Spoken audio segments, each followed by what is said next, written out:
All right, I'd like to start off by saying Barakatah Yahweh, Bahashem Yahushai, Bahashem Rachakodash. Welcome to another live lesson. The name of this one is Various Topics, pretty much dated August 22nd, 2024, the hopeful year of Jacob's Trouble. And pretty much I don't really have anything in particular. I just have a couple of points to make from some stuff, articles and stuff that was sent to me. And also, if the Spirit allows, I may go into a few precepts that I found, through some research, and others that came to mind, dealing with a particular incident that the Elder Apostle Tar did a video on. And I believe also the Elder Karatazaba from the Baltimore camp went into also.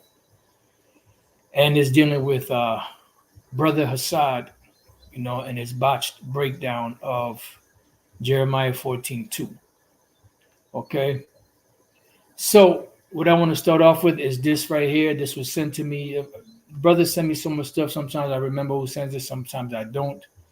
But this is dated from yesterday, August 21st, 2024, 6:41 a.m., which is a day and some change ago.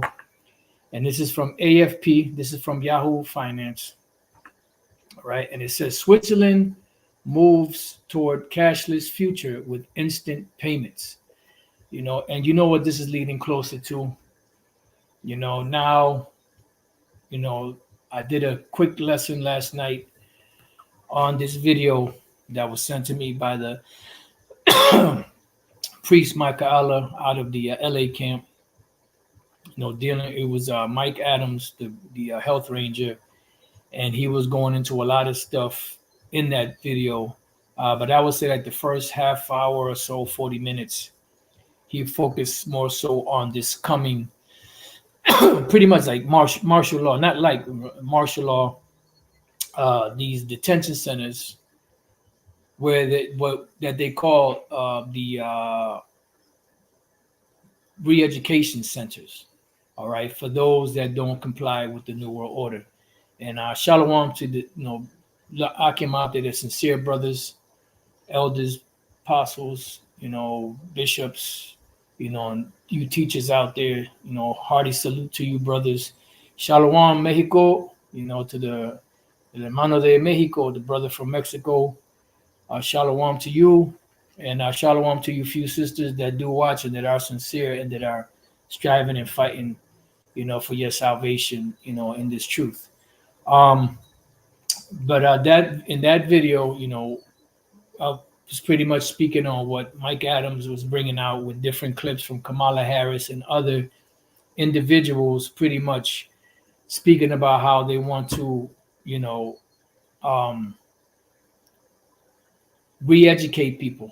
And Kamala herself, Camel to herself, said that she wants to set up. She said they should have adult camps, and you know what she means by camps.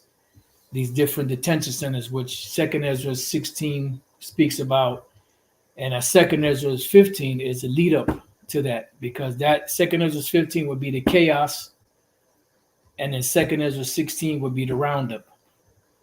And I'm not talking about the pesticide either. All right. So there you go. Switzerland moves towards cashless future with instant payments. I don't know if brothers know. I read a post yesterday. I'm pretty sure brothers read it because it's a post from a brother that posts a lot of stuff that, that he constantly either posting videos or different info. And if you brothers remember what it was, Babakushab, you could, put down like what it was. But I know it was, I believe they said anywhere from 80 to 82% of people around the world do not use cash or something like that. Or there's more than 80% transactions or less than 80% transactions in cash or something like that, and the rest are digital. If brothers remember that, because I know I'm not bugging, I know I read it, but I just can't remember exactly how it was worded. But if brothers know what it is, Babakusha, you could post it on there. because the economy. See, when you're looking for the MOTB, what we're looking for in measuring the times is looking for the economy and what the economy is doing, and also this digital system that is being implemented. You know, so that's what how we measure the times, and looking at these different articles, looking at the different technologies that are coming out, and especially the technology on this digital system and how it's being, set up and established to get everyone online. And that's why they had, a lot of the destruction of these mom and pop businesses and other businesses. Yeah, this is good too. A total of 134 countries representing 98% of global economy are now exploring digital version of their currencies, with over half in advanced development. Pilot or launch stages are a closely followed study of Thursday show. So yeah, I mean that's one of them. But there's another one. It was an actual post where it was at least 80 to 82% of transactions today do not use cash or something like that. But that's what they want. They want everybody to go, digital, and that's why they crashed all these different mom and pop businesses, and I'm making it so hard now with all these different recall. Only 8%. There you go, the water, brother, the water. Only 8% of the world's currency is physical money. Remaining 92. I can't make out what that word is because the heart is in the way. But I'm sure once somebody else puts a comment, it'll pop. It'll go up. So only 8%. Oh, here we go. Only 8% of the world's currency is physical money. Remaining 92% waste in digital form. Right. Elder Yashawamba's post. Okay, the water, brother, the water. So yeah, so that's pretty much it. So 8% of the world's economy or economic money, I guess you could say, is only physical money. So that means that only 8% of the world population is using cash, which is not a whole lot in comparison to the 8+ billion people that are on the planet.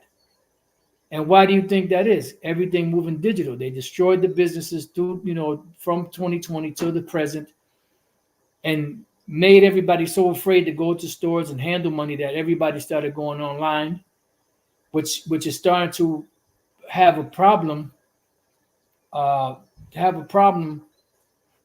a problem with these different, retail places where people go and frequent, except the big box stores. So everybody'd rather go to Amazon, which is one of the most popular, and other online services to order stuff instead of going. And then that whole thing brought another lazy spirit to America. That it brought the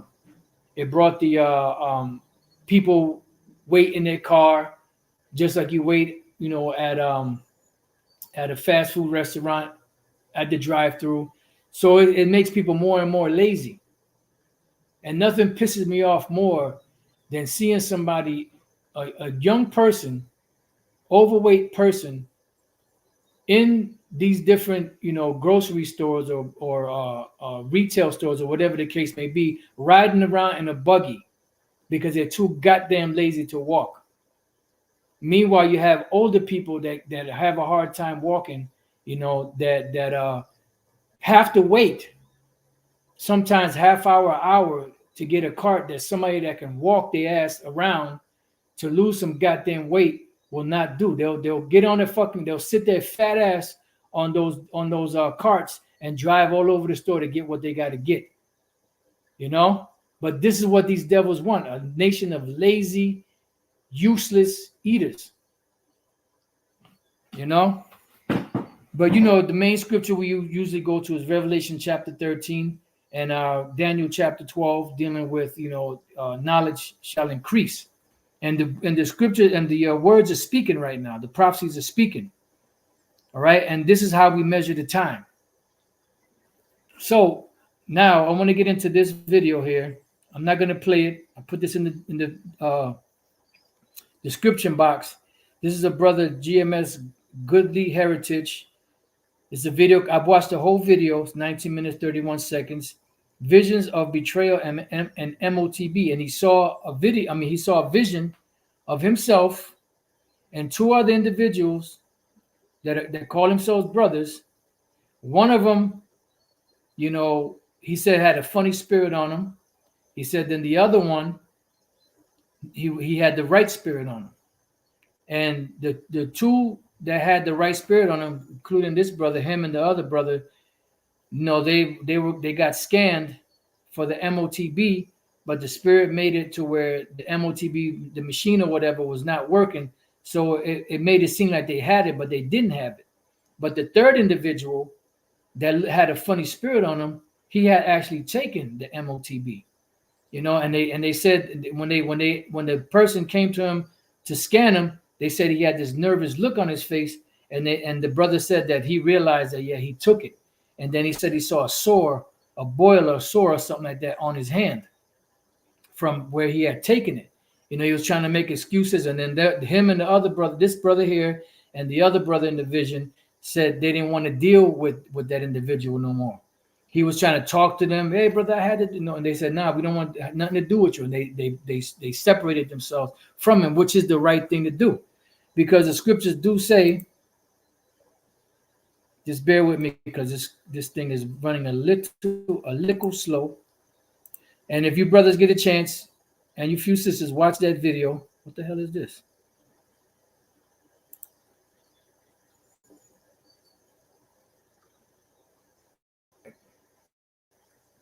Satan jumping on everything. Damn. Shit. Just had a precept that I was going to go to. Oh, Barakatah Yahweh Bashim Yahushai. Romans chapter 16, verse 17. Very, very basic building block fundamental scripture. Romans 16, 17. Now I beseech you, brethren, mark them which cause divisions and offenses contrary to the doctrine which you have learned, and avoid them. And this vision that the brother had reminds me of a vision that the priest Amawan Gabar from the New York camp had.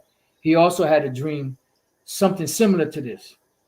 I don't remember all the particulars, but I do remember that he had a vision, of certain individuals in the New York camp. I believe they had taken the MOTB or something like that. I can't really remember every little detail, but this goes to show you that when the time comes, you're going to have certain individuals that are going to, betray and are going to, are going to give up brothers. Remember, it says that Yahushua said a man's foes are the members of his own family. So even members of your family are going to give you up. Your woman may give you up. Your children may give you up. A brother, someone you call a brother, may give you up because you still have agents, and you still have spies in this truth. You still have spies among GMS and among the other groups. So we're dealing with GMS right now, Great Millstone. And don't be surprised if some of those affiliate camps, I'm not saying all of them, but some of those affiliate camps, don't be surprised if some of them guys are fucking agents. I wouldn't be surprised, not one bit. So let's go back, Romans 16 and 17. So what do you do with somebody that goes against the scriptures? You have to avoid them. You give them warning, admonish them. They don't listen, you may hit them again with another scripture. And if they don't listen by the second time, then they're subverted of themselves. You leave them alone. If you know that a brother took the MOTB, you have no dealings with him. You know why? Because that individual is going to have spirits on him. And he's going to have those seducing spirits, and those seducing spirits are going to try to jump on you to do the same thing. So it says, now I beseech you, brother. Matter of fact, another precept came to mind. Let me get this, and then we'll come back. All right. Now I beseech you, brethren, mark them which cause divisions and offenses contrary to the doctrine which you have learned, and avoid them. Get the hell away from them. For they that are such serve not our Lord Yahushai, but their own belly. See? They don't serve the Lord. They serve their own belly. So if they serve their own belly, when the time comes, they're not going to comply with what the scriptures say. They're not going to want to suffer persecution for this truth. They don't want to get locked up in a detention center, being prodded, They're not going to want to be tortured, which nobody wants to be tortured. But hey, it comes with the territory. And this is why we've been saying for years, a lot of you guys out there don't know what you're involved in. And it's going to come out. And when it does, then you're going to really know, oh shit, this is really serious. No shit, we've been telling you that. The scriptures tell you that. And I'm going to read the couple of precepts that brothers put up, but let me finish this up. And by good words and fair speeches, deceive the hearts of the simple. Yeah, brother, you should take it too, man, because you got to eat, man. Remember, you got that woman she pregnant. You got those those 3 little babies. They got to eat, man. Look at your mama, man. She over there. She got the white lips, chapped white lips. Come on, man. Stop doing that. What kind of man treats his mother like that? And this is where, you're going to have to make a decision as to what you're going to do. And it's going to come down like that for everybody. We're all going to be tested. And we all pray to make it through. Because you could say, I ain't going to do this, I ain't going to do that. But then when they put it to you, that's a different story. So let's go to this one, and then I'll read a couple of precepts on the comment board. This is 3 John chapter 1, or is it 2 John? I believe it might be 2 John. Just bear with me. 2 John.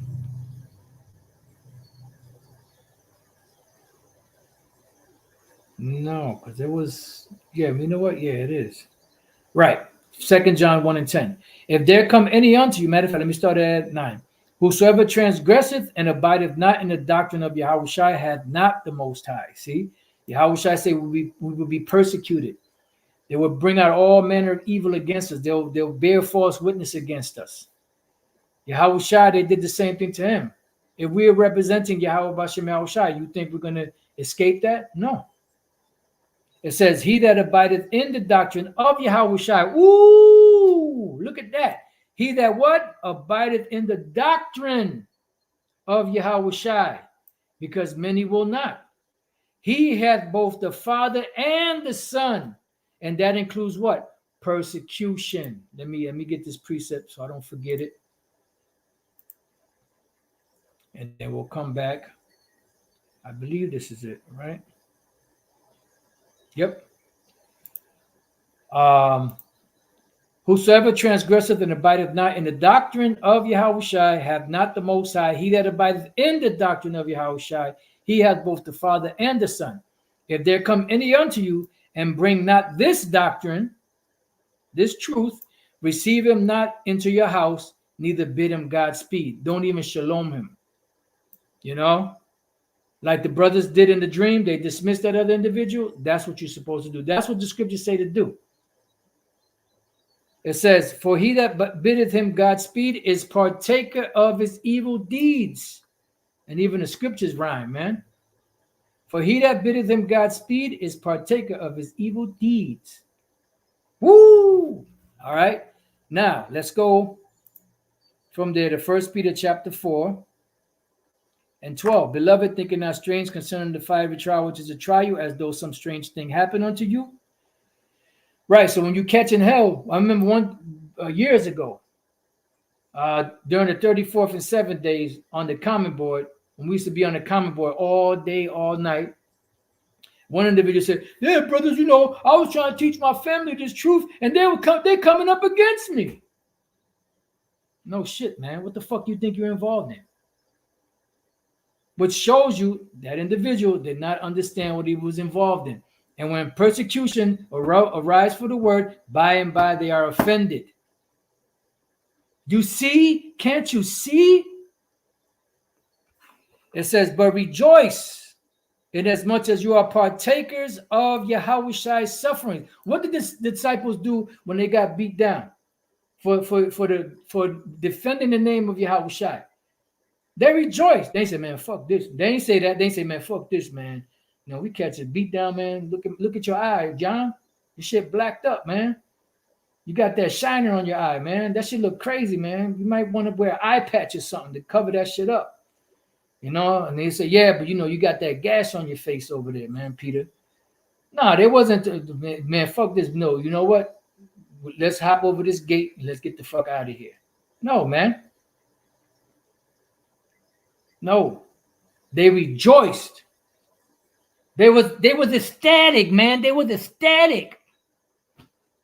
They was ecstatic. They was excited, man. I'm being a little animated with it, but they were ecstatic. Can you imagine that? Catching a beat down and being ecstatic that you caught the beat down because of why you caught the beat down? It says, there you go, brother, put it up. Acts 5:41, the water, bro. And they departed from the presence of the council, rejoicing that they were counted worthy to suffer shame for his name. One more again. That's one more rhyme for your mind. Hey, the scriptures got bars, man. They were worthy that they were rejoicing because they were counted worthy to suffer shame for his name. Wow. 1 Peter 4:13. But rejoice in as much as you were partakers of Yahweh's sufferings, that when his glory shall be revealed, you may be glad also with exceeding joy.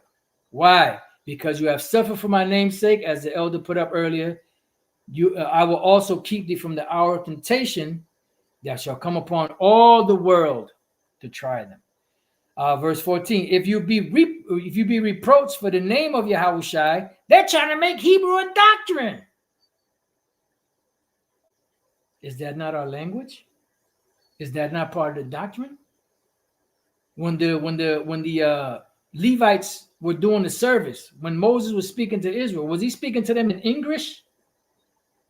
Was he speaking to them in Swahili? Was he speaking to them in cuneiform? Was he speaking to them in Egyptian? Because he spoke the Egyptian language. Was he speaking to them in Coptic? Was he speaking to them in Sanskrit? No, he was speaking to them in Hebrew. That is our language. What the fuck is wrong with you guys? Speak not to us in the language of the Arameans, speak unto us in the Jews' language.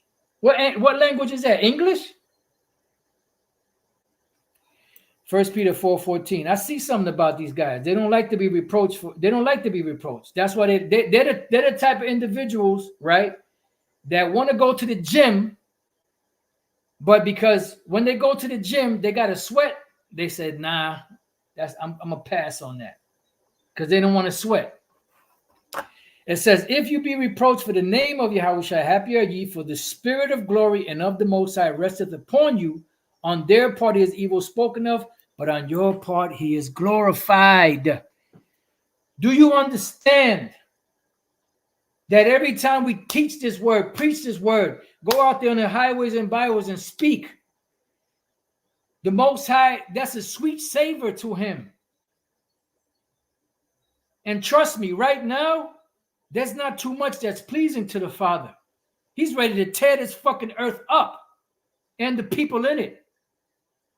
But whenever he hears his elect out there preaching in the name of Yahweh Bashem Yahushai and teaching his word, he rejoices exceedingly. This is like a sweet savor, like a lamb well seasoned, burning, and you can smell the smell. The aroma just fills the air, and the aroma is like fingers in your nose, just like caressing, the essence of your nose. Salak, I mean, I'm being a little animated, but I'm serious. That's what the scriptures say. It's a joy to the Most High to smell this. You know why? Because it reminds him of the great sacrifice his son Yahushua did for us. So watch this video. You get a chance. The brother had that vision, which is totally heavy, man. And then I watched this video also. This brother here, this brother right here. Brother's name is GMS. His name is Khadash. I believe his name is Khadash. This is GMS Strictly Testimonies, which is a brother that puts different testimonies on here from different brothers. He had two visions, right? Two testimonies of Yahweh Bashem Yahushai's power on display. And I just want to speak about the first one. The first one he had he was actually, this wasn't a vision. He was actually riding down this. This is a testimony. These are actual things that happened to him. He was riding down the street, right, minding his own business, and all of a sudden he happened to cross across train tracks, and there was a train right there coming at him. Now, at first, I thought, well, man, maybe was the brother paying attention? I don't think he was paying attention, because you have signs that that the train is coming. You got. I thought at first, I thought the brother wasn't paying attention, but then as he was going over the thing and the train was coming, he said the train, it was like moving in slow motion, I guess the person slowed down, and then when he got past, after he got past the railroad track. Then the arms came down with the flashing red lights. Show you that was Satan that was trying to get this brother. But the spirit did not allow it, because the spirit had the conductor watching, and it was the angels that were there slowing the train down so that it wouldn't take the brother out. And it said as soon as he went over and passed it, that's when the arms came down with the flashing lights. Which show you that was Satan, man. And that's like a testimony as to situations we're going to find ourselves in these times, and the Lord is going to come and defend us and protect us and deliver us. I got 2 precepts. Hopefully they don't slip my mind. You know how it is when you get old. That's why we rely on the Holy Spirit of Yahweh Bashem Yahushai. So, Isaiah 59 and 19. So shall they fear the name of Yahweh Bashem Yahushai from the west. We're in the Western Hemisphere, America. And his glory from the rising of the sun. That's over there on the east. When the enemy shall come in like a flood, that's dealing with these different martial law troops, FEMA troops, so on and so forth. The spirit of Yahweh Bashem Yahushai shall lift up a standard against them. Not you defending yourself with your AR-15 or your M16 or whatever type of high-power rifle you might have, or rocket launcher or grenade or whatever. That's not how you're going to be protected. We're going to be protected by the spirit of Yahweh Bashem Yahushai, which is going to lift up a standard. It's going to be a barrier or a force field or something there to stop the enemy in their tracks from taking us out. Let's go to the next one. This is the book of Psalms 124. You can read the whole chapter. Matter of fact, I believe we will read it because there's only a few verses. Psalms 124 and 1. If it had not been Yahweh Bashem Yahushai who was on our side, now may Israel say, if it had not been the Lord Yahweh Bashem Yahushai who was on our side, when men rose up against us, then they had swallowed us up quick when their wrath was kindled against us. Remember, it says that they shall be as madmen, sparing none. This is during the time of Jacob's trouble. So somehow, some way, the Lord is going to make a way for us to eat and to be protected. The only ones that are going to suffer, because some of us will get our heads chopped off and put to death, but the only way that any of the elect will suffer is if that was the hand that the Lord dealt them to glorify Yahweh Bashem Yahushai. Those witnesses, the ones that got their head chopped off for resisting and not taking the MOTB or the image or anything from this devil. Then the waters had overwhelmed us. The stream had gone over our soul. See, and what are these waters? The militaries. Just like when you go back to the time of 70 AD, you had the floods of the Roman troops coming against Israel, and they never talk about this. They always say, well, Vespasian, and I don't believe Vespasian was there, because I just read something recently. Vespasian and Titus went into Jerusalem and took it down, and that's where they had the commemoration of the Ark of Titus. No, it was Tiberius Julius Alexander, who was a so-called black man, who was an Israelite, a Jew, so-called Jew. I mean, not so-called, an Israelite, a real Israelite, not a JOOS, all right? that went in there and took them down, because Titus himself was very inexperienced in these matters. And Vespasian was the one because if Vespasian was there, why would he have him there? Vespasian was the one that set up Tiberius Julius Alexander, because Tiberius Julius Alexander, who was a Jake, he was learned, he was experienced in going to quell rebellions of Israelites, different places, because he quelled rebellions in Alexandria, Egypt, and if I'm not mistaken, in northern Egypt and certain other places. I got to go back and find out exactly where, but I know definitely in Alexandria, Egypt, he put down a rebellion of the Israelites. So he was very well experienced in that thing. That's why he sent him, and his son accompanied him, Titus. But guess who got the credit for it? Titus. It says, then the waters had overwhelmed us, the stream had gone over our soul, then the proud waters had gone over our soul. Right, the proud waters are these militaries. Blessed be the Lord Yahweh Bashem Yahushai, who hath not given us as a prey to their teeth. That's why I said, when the enemy shall come in like a flood, the Spirit of the Lord shall lift up a standard against him. Our soul is escaped as a bird out of the snare of the fowlers. See? So just as they grab brothers up, sisters up, put them in these concentration camps, don't be surprised if an angel come and break you out. Open up the gates and let the elect, certain of the elect, go. Just like it did with Peter. Peter was destined to be put to death the next day. The angel came and got him out of there. Why? Because it wasn't Peter's time. Now, James, the brother of John, he got put to death by Herod because it was his time. You see? So our soul is escaped as a bird out of the snare of the fowlers. The snare is broken, and we are escaped. See? So the Lord's going to give us a narrow escape, But some of the elect will still have to suffer the death because of the exaltation that they have to do for Yahweh Bashem Yahushai. Our help is in what?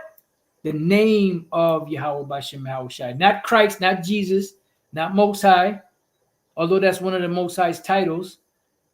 Not Yeshua, not Yehoshua. None of that. Yahushai. Yahweh Bashem Yahushai, who made heaven and earth. All right, so there's a distinction. So when you get a chance, watch this video, man. It kind of brought emotion to me when I heard that. Because at first I was like, damn, but the brother wasn't paying attention. But then when he told the rest of it, I was like, oh, snap, that's heavy, man. Let me read a couple of these. Revelation 2:10, fear none of those things which thou shalt suffer. Behold, the devil shall cast some of you into prison, that you may be tried. We all have to be tried, man. And you shall have tribulation 10 days, meaning a certain amount of time. Be thou faithful unto death, and I will give thee a crown of life. Heavy, man. Acts 5:18, and laid their hands on the apostles and put them in the common prison. But the angel of the Lord by night opened the prison doors and brought them forth and said, oof, man, you gotta, stand and speak in the temple to the people all the words of this life, right? Because why were they in prison? Because they were teaching in the name of Yahweh Bashem Yahushai. The Spirit came to them and said, look, this is what you're going to do. Guess what? The next day, they went and did what the angel told them to do. Proverbs 18:10, the name of the Lord is a strong tower. The righteous runneth into it and is safe.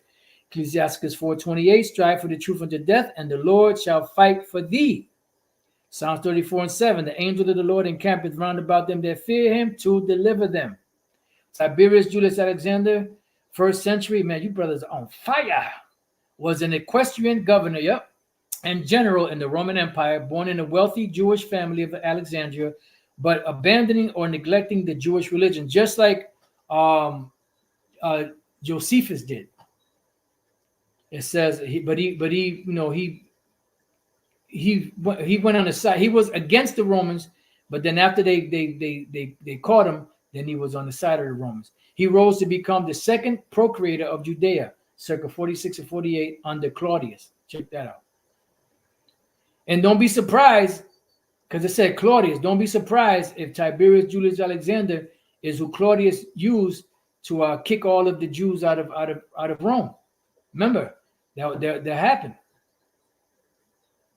You see? So that's another interesting thing. He was actually under Claudius. He was a procreator of Judea from 46 to 48 AD. That was 2 years.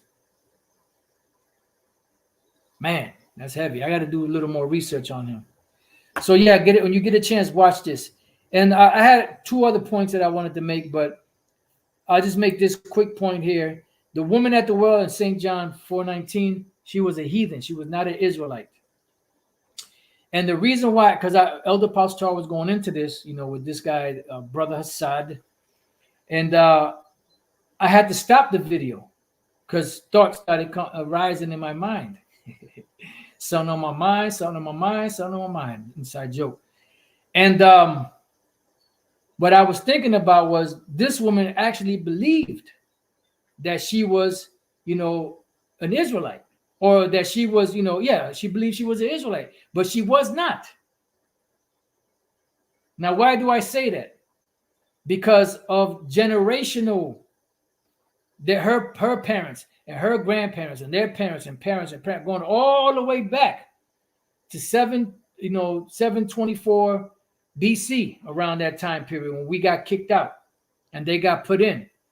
So you got to think about it like this. That's about 750 years of them living in that land, generation after generation after generation, just like the small hats, generation after generation after generation, to where they actually believed that they were the Israelites. That's why she said this. But Yahushua cut her ass. And this also reminds me of the Israelites that were Hellenized for almost a period of almost 200 years by the time Yahushua came on the scene. So generation after generation after generation, they forgot that they were Israelites and cleaved onto being Greeks. So this woman at the well, she thought she was an Israelite because, all the time that her and her peoples were in that land. St. John 4:19, the woman said unto him, Sir, I perceive that thou art a prophet. Our fathers worshipped in this mountain, and you say that in Jerusalem is a place where men ought to worship. So this is what Yahushua said. Yahushua said unto her, Woman, believe me, the hour cometh when you shall neither in this mountain nor yet at Jerusalem worship the Father. You worship you know not what. Why did he tell her that? Because she was not an Israelite. We know what we worship for salvation is of the Jews, and that's plain. Salvation is of the Israelites. And that's why he said Jews, because she didn't understand Israelites, all of the tribes. All right. So she was not an Israelite. It says, but the hour cometh, and now is, when the true worshipers shall worship the Father in spirit and in truth, for the Father seeketh such to worship him. That woman was not an Israelite. She was a heathen. Now, in contrast, the Greek woman, Syrophoenician woman, she was an Israelite. But it wasn't time for the Israelite foreigners to receive this message back then. It was made for. Hey, bro, can you put that link in the comment section where you got that from? You got some interesting facts coming out, my brother. I just lost my train of thought, but that's all right. But the hour cometh, and now is, when the true worshipers shall worship the Father in spirit and in truth, for the Father seeketh such to worship him. And that's the point. All right, it says the history of the Jews in Alexandria dates back to the founding of the city of Alexander the Great in 332 BC. Jews in Alexandria played a crucial role in the political, economic, cultural, and religious life of Hellenistic and Roman Alexandria, with Jews comprising about 35% of the city's population during the Roman era. Yeah. And that's where you get, you get your Alexandrian Jews. You go to, those are the Hellenistas, which are Greek-speaking Jews. When you go to few different precepts. The one main one that I could think of now is Acts 6:1. All right. So with that, I pray that you brothers and few sisters have been edified. I got another point, here. So maybe I might do a separate lesson on that. Lord's will, Spirit allows. So with that, I pray that you brothers and few sisters have been edified. To the next time I say Shalom, and the water for tuning in. Shalom to the elect.